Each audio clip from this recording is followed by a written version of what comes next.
Well, hello, fellow pilots. I'm John King. And I'm Martha King. Welcome to the complete Airspace Review. Now, this course will make the International Alphabet Airspace System simple. In fact, we'll show you on screen how the Alphabet Airspace System is designed and what each class of airspace means to you as a pilot.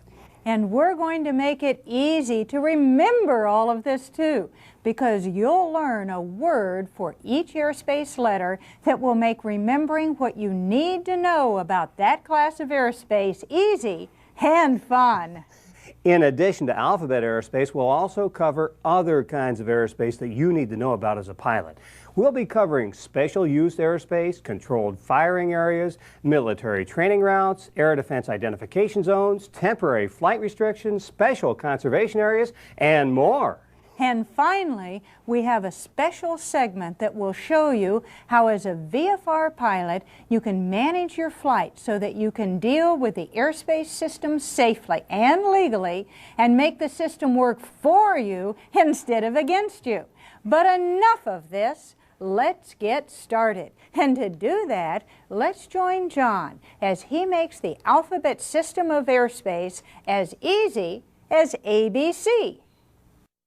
Now, this International Airspace System is designed to make you and me worldly. In fact, you and I are about to become international aviation citizens of the world. And the reason is, this system is designed to standardize terminology so that no matter where in the world that you and I might fly, we'll both know and understand the airspace system. Now, some people tend to look at this and think, my goodness, this is complicated stuff. Well, the fact is, it's not that complicated. In fact, you and I will just now take 30 seconds out and memorize the whole thing. Let's do it. It's that simple. Let's take a look, for instance, at Class A airspace. Well, when you see Class A airspace, think altitude, because that's the airspace at 18,000 feet and above. Now, when you see Class A airspace, you know that you have to be instrument rated and instrument equipped and on an IFR flight plan at an altitude assigned by ATC, because they keep track of all of the airplanes flying at 18,000 feet and above. So when you see Class A airspace, just think altitude. Now, when you see Class B airspace, think big, because this is the airspace that has big airplanes and big airports. You can even think Boeing. So when you see Class B airspace, simply think big, and you've got it memorized. Now, when you see Class C airspace, think crowded or congested. And because Class C airspace is so busy that they give you radar help sequencing you to the airport and you have to talk to them. So think crowded or congested when you see Class C airspace. Now, Class D airspace is easy, folks. Think dialogue, because that's where airports have control towers, and where airports have control towers, you know you must talk to them before you enter the area. So think dialogue when you see Class D. Class E airspace is everywhere else that is controlled airspace. So think elsewhere. It's the airways and space between the airways that isn't some other class of airspace. So when you see Class E, think elsewhere. It's all the other controlled airspace.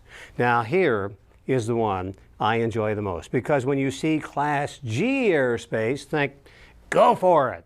Because Class G airspace is uncontrolled airspace, and you can fly in Class G airspace without talking to anybody. Now, I can even make this less complicated and more simple. Here's how. There are really only two classes of airspace. There is uncontrolled airspace, that's Class G airspace, and there is controlled airspace, which is all the rest. What's the difference? Well, in uncontrolled airspace, they do not provide any separation service for IFR flights. Now, if you're an IFR pilot, you can still fly in a cloud in uncontrolled airspace.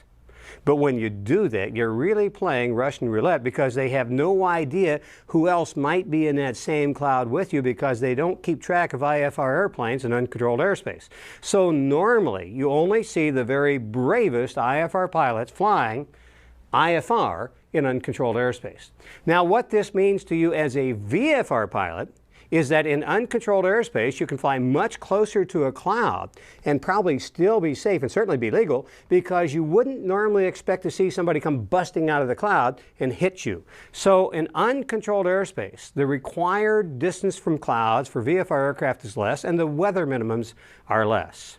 So in Class G airspace, you know it's uncontrolled airspace, and you don't have very strict weather minimums for VFR flight.